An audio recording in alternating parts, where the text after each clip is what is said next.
Sorry I'm late. Traffic was murder near the exchange. Your depreciation curve is off by 2 years.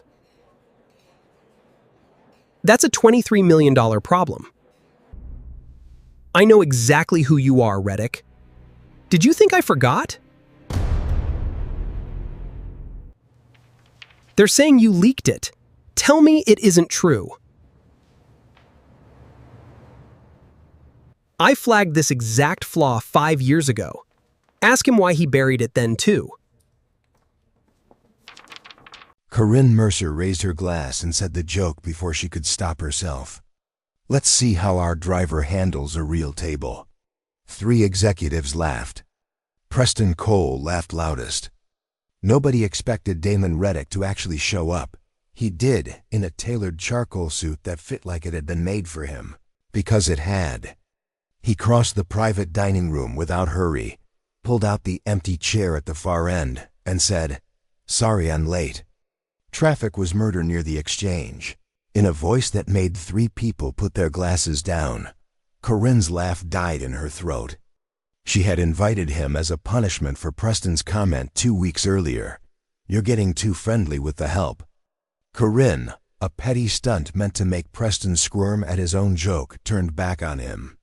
She had not expected Damon to look like he belonged there more than anyone else at the table. Dinner moved forward in stiff, curious silence. Then someone passed around a tablet showing the projected returns on Mercer Holdings. New transit infrastructure acquisition, $23 million in projected depreciation savings. The deal Preston had championed for 8 months. It reached Damon last. He glanced at it for 4 seconds, tapped 2 numbers, and slid it back. "Your depreciation curve is off by 2 years, he said. "That's a $23 million problem." The table went quiet in a different way now, not amused, alarmed. Preston's smile locked in place like a mask nailed shut. "And you know this because you drive for a living?" he said, too sharp to sound casual. "I know this," Damon said, "because I used to catch mistakes like this for a living." Corinne watched her coup's face and understood, for the first time, that something in this room had nothing to do with her joke anymore. She found Damon in the hallway an hour later, alone, and asked the question everyone else was too proud to ask. "Who are you?" "I used to work in structural risk analysis," he said. Before that stopped being an option. He didn't elaborate, and she didn't push, not that night. But 2 days later, when Preston requested Damon's personnel file as a formality, she started paying attention to how carefully Preston avoided saying Damon's name out loud. The truth came in pieces. The way it always does with men who've learned not to hand it over for free.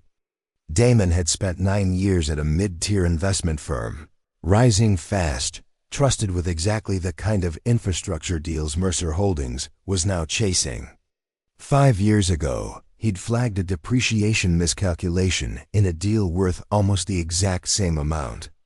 He'd been overruled, then quietly blamed when the numbers came apart during audit season.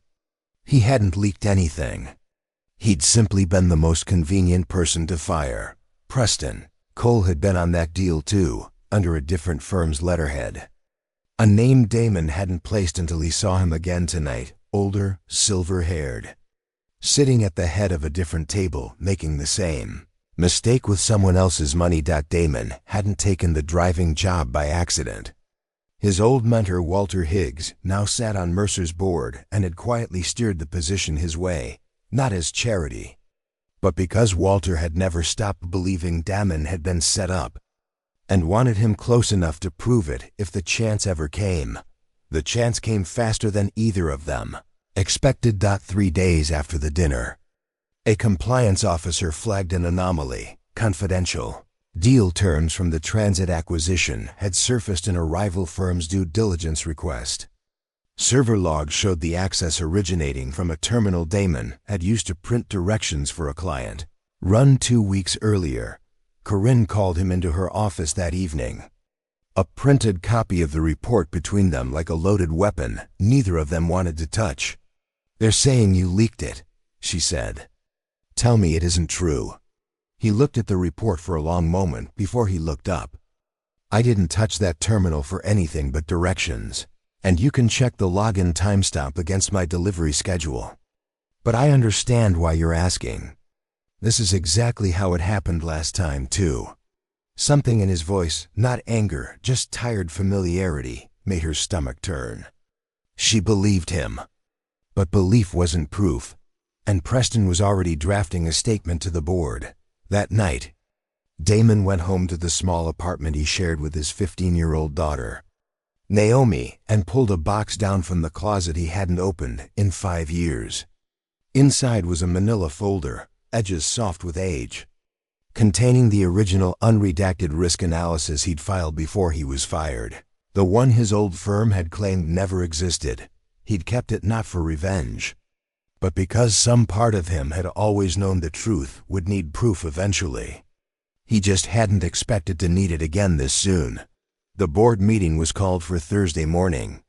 Preston arrived early, composed, ready to present Damon's termination as a formality.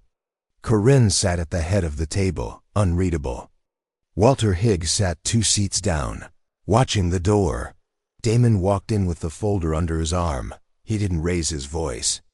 He placed the folder on the table, opened it, and slid a single page toward Preston. A depreciation schedule with a red-inked correction dated 5 years earlier. Initialed by 2 people, Damon Reddick, and in the margin, a signature everyone in the room recognized as Preston Cole's. I flagged this exact flaw 5 years ago, Damon said. Ask him why he buried it then, too. Preston's hand froze above the page.